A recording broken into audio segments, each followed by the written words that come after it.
تمہاری مدد کر کے ہمیں خوشی ہوگی۔ مجھے واقعی تم لوگوں کی مدد کی بہت ضرورت ہے، بہت زیادہ ضرورت، امامہ نے کہا۔ میری وجہ سے اگر تم نے اپنے مذہب کی اصلیت جانچ کر اسے چھوڑ دیا ہے تو، جویریہ کہہ رہی تھی۔ امامہ اس کا چہرہ دیکھنے لگی۔ تمہاری وجہ سے؟ اس نے جویریہ کا چہرہ دیکھتے ہوئے سوچا۔ اس کا ذہن اسے کہیں اور لے جا رہا تھا۔ دھند میں اب ایک اور چہرہ ابھر رہا تھا۔ وہ اسے دیکھتی رہی۔ وہ چہرہ آہستہ آہستہ واضح ہو رہا تھا، زیر آب ابھرنے والے کسی نقش کی طرح۔ چہرہ اب واضح ہو گیا تھا۔ امامہ مسکرائی۔ وہ اس چہرے کو پہچان سکتی تھی۔ اس نے اس چہرے کے ہونٹوں کو ہلتے دیکھا۔ آہستہ آہستہ وہ آواز سن سکتی تھی۔ وہ آواز سن رہی تھی۔ قطرہ مانگے جو تو اسے دریا دے دے، مجھ کو کچھ اور نہ دے، اپنی تمنا دے دے۔ میں صرف یہ چاہتی ہوں کہ تم لوگ کسی کو کچھ نہ بتاؤ، زینب کو بھی نہیں۔ اپنے سر کو جھٹکتے ہوئے اس نے جویریہ اور رابعہ سے کہا۔ ان دونوں نے اسبات میں سر ہلا دیا۔ کچھ نہیں مانگتا شاہوں سے یہ شیدا تیرا، اس کی دولت ہے فقط نقش کف پا تیرا۔ پورے قد سے میں کھڑا ہوں تو یہ ہے تیرا کرم، مجھ کو جھکنے نہیں دیتا سہارا تیرا۔ لوگ کہتے ہیں کہ سایہ تیرے پیکر کا نہ تھا، میں تو کہتا ہوں جہاں بھر پہ ہے سایہ تیرا۔ اس کی آواز پہچانتی تھی۔ یہ جلال انصر کی آواز تھی۔ امامہ میڈیکل کالج میں چند روز ہوئے تھے جب ایک ویکنڈ پر اسلام آباد آنے کے بعد اس نے رات کو زینب کے گھر فون کیا۔ بیٹا میں زینب کو بلاتی ہوں، تم ہولڈ رکھو۔ زینب کی امی فون رکھ کر چلی گئیں۔ وہ ریسیور کان سے لگائے انتظار کرنے لگی۔ کچھ نہیں مانگتا شاہوں سے یہ شہدا تیرا، اس کی دولت ہے فقط نقش کف پا تیرا۔ مردانہ آواز میں فون پر سنائی دینے والی وہ نعت امامہ نے پہلے بھی سنی تھی، مگر اس وقت جو کوئی بھی اسے پڑھ رہا تھا وہ کمال جذب سے اسے پڑھ رہا تھا۔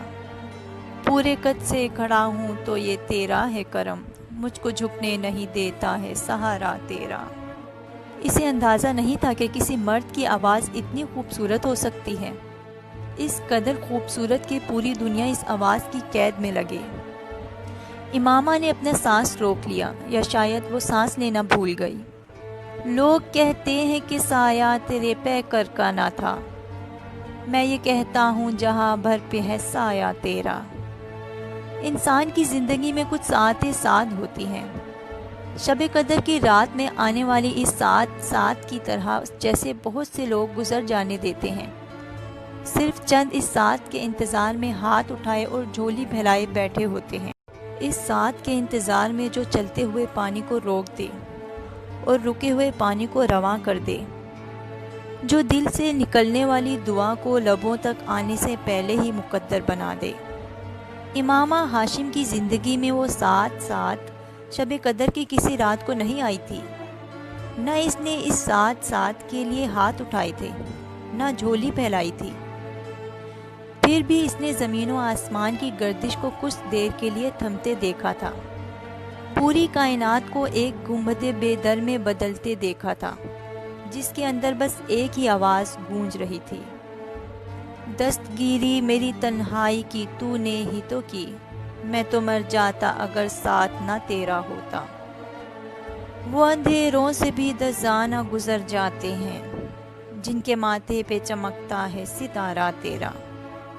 آواز بہت صاف اور واضح تھی۔ امامہ بت کی طرح ریسیور ہاتھ میں لیے بیٹھی تھی۔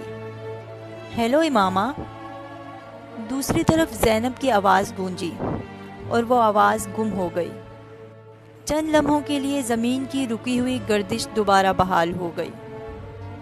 ہیلو امامہ، آواز سن رہی ہو میری؟ وہ ایک جھٹکے سے ہوش کی دنیا میں واپس آئی۔ ہاں سن رہی ہوں، میں نے سوچا لائن کٹ گئی۔ دوسری طرف سے زینب نے کچھ مطمئن ہوتے ہوئے کہا۔ امامہ اگلے چند منٹ اس سے بات کرتی رہی، مگر اس کا دل و دماغ کہیں اور تھا۔ جلال الدین انصر زینب کا بڑا بھائی تھا اور امامہ غائبانہ طور پر اس سے واقف تھی۔ زینب اس کی کلاس فیلو تھی اور اس سے امامہ کا تعارف وہیں میڈیکل کالج میں ہوا تھا۔ چند ماہ میں ہی یہ تعارف اچھی خاصی دوستی میں بدل گیا۔ اس تعارف میں اسے یہ پتہ چلا کہ وہ لوگ 4 بھائی بہن تھے۔ جلال سب سے بڑا بھائی تھا اور ہاؤس جاب کر رہا تھا۔ زینب کے والد وابڈا میں انجینئر تھے اور ان کا گھرانہ کافی مذہبی تھا۔ اسلام آباد سے واپسی پر اس نے زینب سے نعت پڑھنے والے اس شخص کے بارے میں پوچھا۔ زینب، اس رات میں نے تمہیں فون کیا تو کوئی نعت پڑھ رہا تھا، وہ کون تھا؟ اس نے اپنے لہجے کو حد الامکان نارمل رکھتے ہوئے کہا۔ وہ جلال بھائی تھے، ایک مقابلے میں حصہ لینے کے لیے وہ نعت یاد کر رہے تھے۔ فون کوریڈور میں ہے اور ان کے کمرے کا دروازہ کھلا تھا، اس لیے آواز تم تک پہنچ گئی، زینب نے تفصیل سے بتایا۔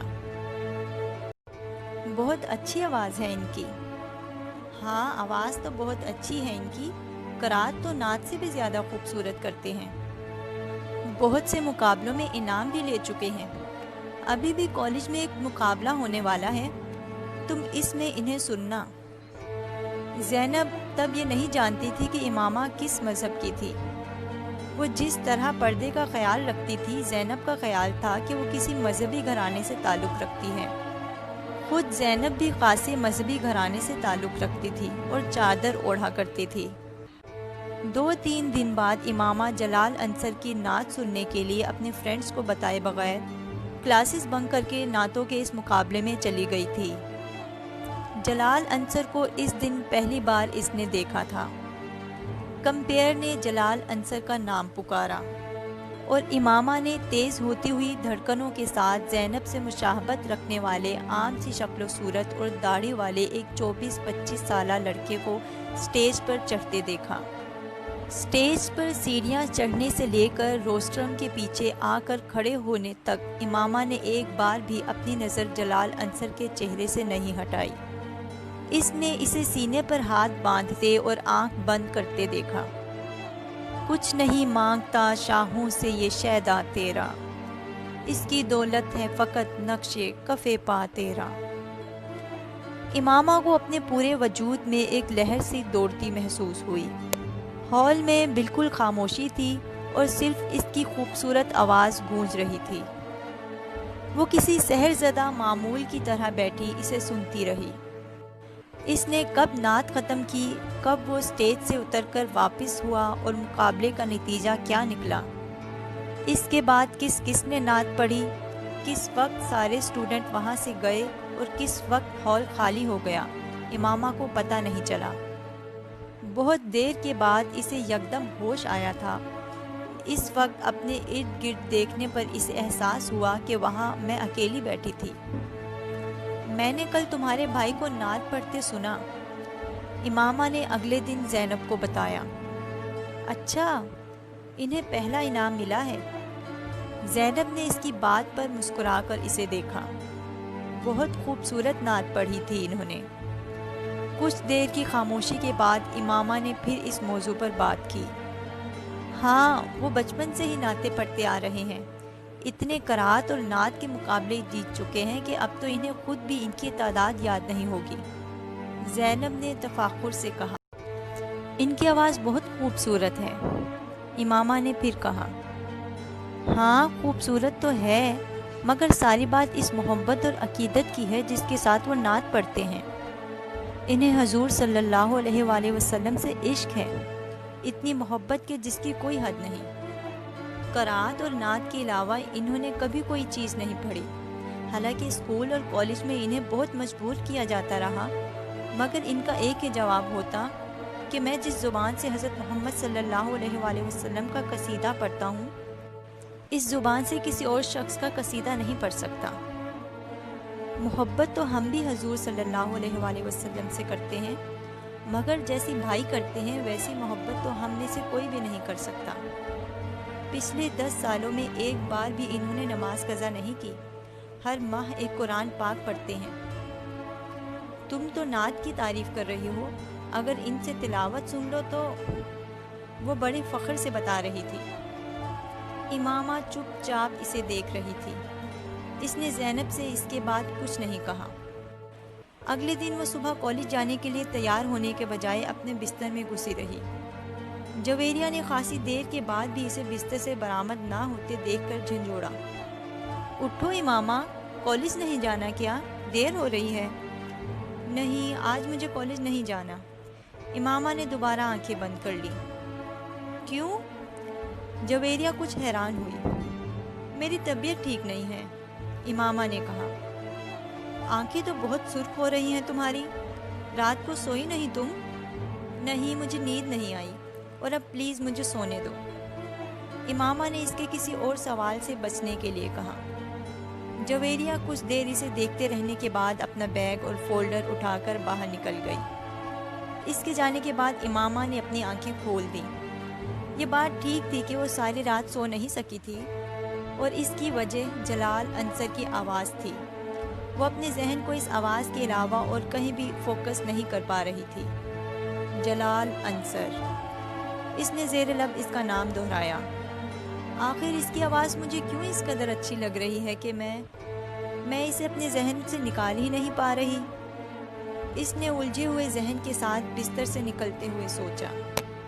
وہ اپنے کمرے کی کھلی ہوئی کھڑکی میں آ کر کھڑی ہو گئی۔ میرے بھائی کی آواز میں ساری تاثیر حضرت محمد صلی اللہ علیہ وآلہ وسلم کے عشق کی وجہ سے ہے۔ اس کے کانوں میں زینب کی آواز گونجی۔ آواز میں تاثیر اور عشق؟ اس نے بے چینی سے پہلو بدلا۔ سوز، گداز، لوچ، مٹھاس، آخر کیا تھا اس آواز میں؟ وہ اٹھ کر کھڑکی سے باہر دیکھنے لگی۔ دنیا عشق اللہ سے شروع ہوتی ہے اور عشق رسول صلی اللہ علیہ وآلہ وسلم پر ختم ہو جاتی ہے۔ اسے ایک اور جملہ یاد آیا، عشق رسول۔ اس نے حیرانی سے سوچا، عشق رسول یا عشق محمد صلی اللہ علیہ وآلہ وسلم؟ یکدم اسے اپنے اندر ایک عجیب سا سناٹا اترتا ہوا محسوس ہوا۔ اس نے اس سناٹے اور تاریکیوں کو کھوجنا شروع کیا، اپنے اندر سیڑھی در سیڑھی اترنا شروع کیا۔ اسے کہیں کوئی روشنی نظر نہیں آئی۔ آخر وہ کیا چیز ہوتی ہے جو حضرت محمد صلی اللہ علیہ وآلہ وسلم کا نام سننے پر لوگوں کی آنکھوں میں آنسو اور لبوں پر درود لے آتی ہے؟ عقیدت، عشق، محبت، ان میں سے کیا؟ مجھے کیوں کچھ محسوس نہیں ہوتا؟ میری آنکھوں میں آنسو کیوں نہیں آتے؟ میرے ہونٹوں پر درود کیوں نہیں آتا؟ میری آواز میں تاثیر؟ وہ لمحہ بھر کے لیے رکی۔ اس نے زیر لب پڑھا، کچھ نہیں مانگتا شاہوں سے یہ شیدا تیرا، اس کی دولت ہے فقط نقش کف پا تیرا۔ اسے اپنی آواز بھرائی ہوئی محسوس ہوئی۔ شاید ابھی جاگی ہوں اس لیے آواز ایسی ہے۔ اس نے اپنا گلا صاف کرتے ہوئے سوچا۔ اس نے ایک بار پھر پڑھنا شروع کیا، کچھ نہیں مانگتا۔ وہ ایک بار پھر رک گئی۔ اس بار اس کی آواز میں لرزش تھی۔ اس نے ایک بار پھر پڑھنا شروع کیا، کچھ نہیں مانگتا شاہوں سے یہ شیدا تیرا۔ کھڑکی سے باہر نظریں مرکوز رکھتے اس نے لرزتی بھرائی آواز اور کانپتے ہونٹوں کے ساتھ پہلا مصرع پڑھا، پھر دوسرا مصرع پڑھنا شروع کیا اور رک گئی۔ کھڑکی سے باہر خلا میں گھورتے ہوئے وہ ایک بار پھر جلال انصر کی آواز اپنے کانوں میں اترتی محسوس کر رہی تھی، بلند، صاف، واضح اور اذان کی طرح دل میں اتر جانے والی مقدس آواز۔ اسے اپنے کانوں میں نمی محسوس ہوئی۔ یکدم وہ اپنے ہوش و حواس میں آئی اور پتہ چلا کہ وہ رو رہی تھی۔ کچھ دیر جیسے بے یقینی کے عالم میں وہ اپنے دونوں ہاتھوں کی انگلیاں دونوں آنکھوں پر رکھ کے دم بخود کھڑی رہی۔ اس نے اپنے آپ کو بے بسی کی انتہا پر پایا۔ آنکھوں پر ہاتھ رکھ کے وہ آہستہ آہستہ گھٹنوں کے بل وہیں زمین پر بیٹھ گئی اور اس نے پھوٹ پھوٹ کر رونا شروع کر دیا۔ انسان کے لیے سب سے مشکل مرحلہ وہ ہوتا ہے جب اس کا دل کسی چیز کی گواہی دے رہا ہو مگر اس کی زبان خاموش ہو، جب اس کا دماغ چلا چلا کر کسی چیز کی صداقت کا اقرار کر رہا ہو مگر اس کے ہونٹ ساکت ہوں۔ امامہ ہاشم کی بھی اپنی زندگی اسی مرحلے پر آن پہنچی تھی۔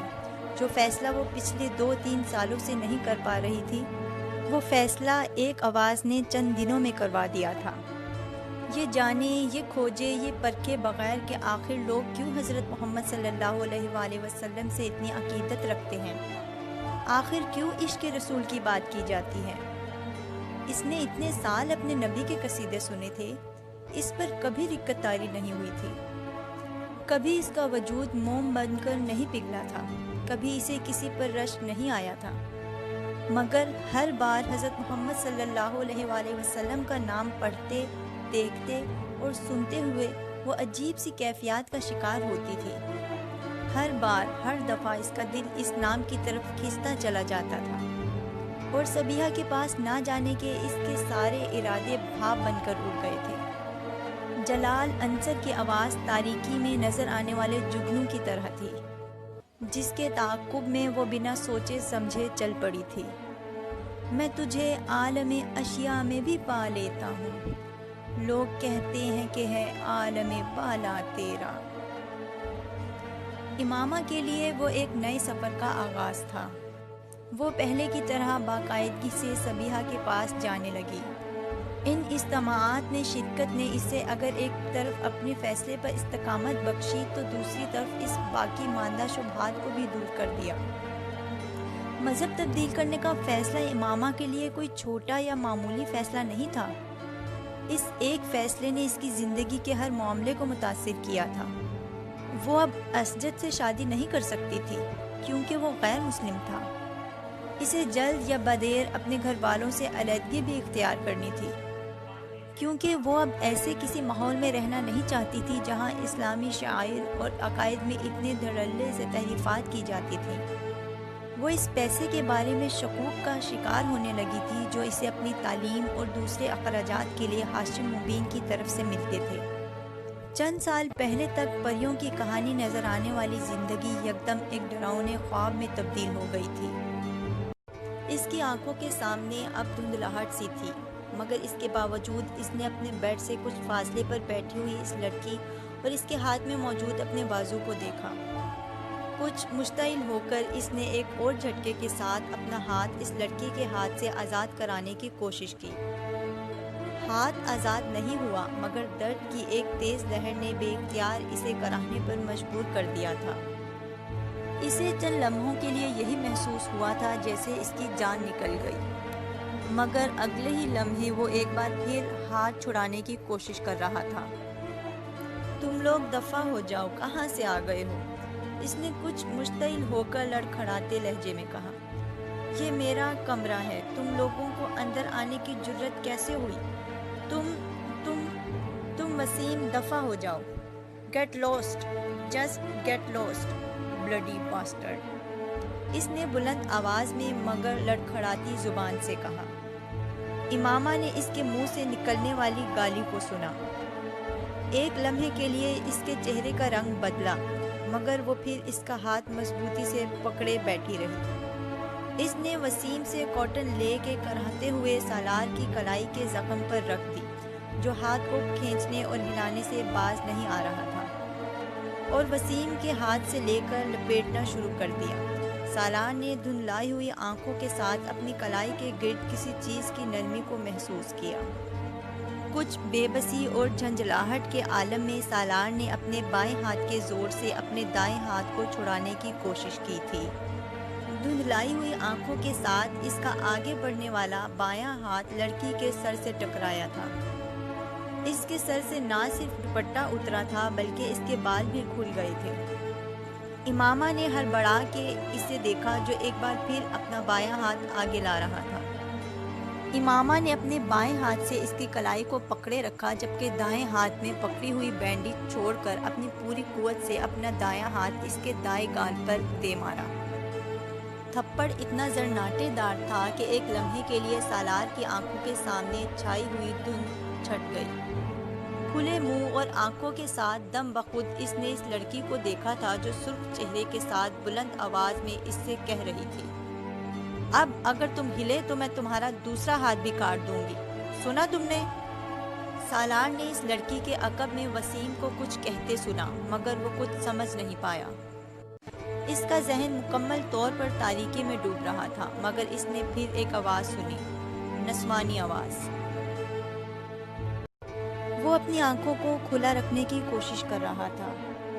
اس کی کلائی بیڈ سے نیچے لٹک رہی تھی اور خون کی دھار اب سیدھا کارپیٹ پر گر کر اس میں جذب ہو رہی تھی۔ اس کا ذہن جیسے کسی گہری کھائی میں جا رہا تھا۔ پھر اس نے کچھ دھماکے سنے۔ تاریکی میں جاتا ہوا ذہن ایک بار پھر دھماکے کے ساتھ روشنی میں آ گیا۔ شور اب بڑھتا جا رہا تھا۔ وہ فوری طور پر شور کی وجہ سمجھ نہیں پا رہا تھا۔ اس نے ایک بار پھر اپنی آنکھیں کھول دیں، مگر وہ کسی چیز کو سمجھ نہیں پا رہا تھا۔ وہ سو رہی تھی جب ہڑبڑا کر اٹھ بیٹھی۔ کوئی اس کا دروازہ بجا رہا تھا۔ امامہ، امامہ۔ وسیم دروازہ بجاتے ہوئے بلند آواز میں اس کا نام پکار رہا تھا۔ کیا ہوا ہے؟ کیوں چلا رہے ہو؟ دروازہ کھولتے ہی اس نے کچھ حواس باختگی کے عالم میں وسیم سے پوچھا، جس کا رنگ اڑا ہوا تھا۔ فرسٹ ایڈ باکس ہے تمہارے پاس؟ وسیم نے اسے دیکھتے ہی فوراً پوچھا۔ ہاں، کیوں؟ وہ مزید پریشان ہوئی۔ بس اسے لے کر میرے ساتھ آؤ، وسیم نے کمرے کے اندر داخل ہوتے ہوئے کہا۔ کیا ہوا؟ اس کے پیروں کے نیچے سے زمین کھسکنے لگی۔ چوچو نے پھر خودکشی کی کوشش کی ہے، اپنی کلائی کاٹ لی ہے اس نے۔ ملازم آیا ہوا ہے نیچے اس کا، تم میرے ساتھ چلو۔ امامہ نے بے اختیار اطمینان بھرا سانس لیا۔ تمہارے اس دوست کو مینٹل ہاسپٹل میں ہونا چاہیے، جس طرح کی یہ حرکتیں کرتا پھرتا ہے۔ امامہ نے ناگواری سے اپنے بیڈ پر پڑا ہوا دوپٹہ اوڑھتے ہوئے کہا۔ میں تو اسے دیکھتے ہی بھاگ آیا ہوں، ابھی وہ ہوش میں تھا، اس نے مڑ کر امامہ کو بتایا۔ وہ دونوں اب آگے پیچھے سیڑھیاں اتر رہے تھے۔ تم اسے ہاسپٹل لے جاتے؟ امامہ نے آخری سیڑھی پر پہنچ کر کہا۔ وہ بھی لے جاؤں گا، پہلے تم اس کے کلائی وغیرہ تو باندھو، خون تو بند ہو۔ وسیم، میں اسے کوئی بہت اچھی قسم کی فرسٹ ایڈ نہیں دے سکتی۔ پتہ نہیں اس نے کس چیز سے کلائی کاٹی ہے، زخم کتنا گہرا ہے، اس کے اپنے گھر والے کہاں ہیں؟ بات کرتے کرتے امامہ کو خیال آیا، اس کے گھر میں کوئی بھی نہیں ہے، صرف ملازم ہے۔ وہ تو کوئی فون کال آئی تھی جس پر ملازم اسے بلانے کے لیے گیا، اور جب اندر سے کوئی جواب نہیں آیا تو پریشان ہو کر دوسرے ملازموں کے ساتھ مل کر اس نے دروازہ توڑ دیا۔ وہ دونوں ساتھ ساتھ چلتے ہوئے اب اپنے گھر سے باہر نکل آئے۔ تمہارا یہ دوست جو ہے نا؟ امامہ نے کچھ ناراضی کے عالم میں وسیم کے ساتھ چلتے ہوئے سالار کے بارے میں کچھ کہنا چاہا، مگر وسیم نے غصے میں پلٹ کر اس کو جھٹک دیا۔ فار گاڈ سیک، اپنی لعنت ملامت بند نہیں کر سکتی تم؟ اس کی حالت سیریس ہے اور تم اس کی برائیوں میں مصروف ہو۔ ایسی حرکتیں کرنے والوں کے لیے میرے پاس کوئی ہمدردی نہیں ہے۔ وہ دونوں اب سالار کے لاؤنج میں پہنچ چکے تھے۔ چند قدم چلنے کے بعد وسیم ایک موڑ موڑا اور کمرے کے اندر داخل ہو گیا۔ امامہ اس کے پیچھے ہی تھی، مگر پھر جیسے کرنٹ کھا کر رک گئی۔ کمرے کے دروازے سے اندر داخل ہوتے ہی سامنے قد آدم کھڑکیوں پر کچھ ماڈلز اور ایکٹریسز کی بڑی بڑی عریاں تصویریں اس طرح لگائی گئی تھیں کہ ایک لمحے کے لیے امامہ کو یوں لگا جیسے وہ تمام لڑکیاں حقیقی طور پر اس کمرے میں موجود ہیں۔ اس کا چہرہ سرخ ہو گیا۔ ایک طرف بیڈ پر پڑے ہوئے زخمی کے بارے میں اس کی رائے کچھ اور خراب ہو گئی۔ وہ تصویریں اس کے کردار کی پستی کا ایک اور ثبوت تھیں، اور کمرے میں 3-4 لوگوں کی موجودگی میں اس کے لیے وہ تصویریں خاصی خفت اور شرمندگی کا باعث بن رہی تھیں۔ ان تصویروں سے نظریں چراتے ہوئے وہ تیز رفتاری کے ساتھ ڈبل بیڈ کی طرف آ گئی جہاں سالار سکندر لیٹا ہوا تھا۔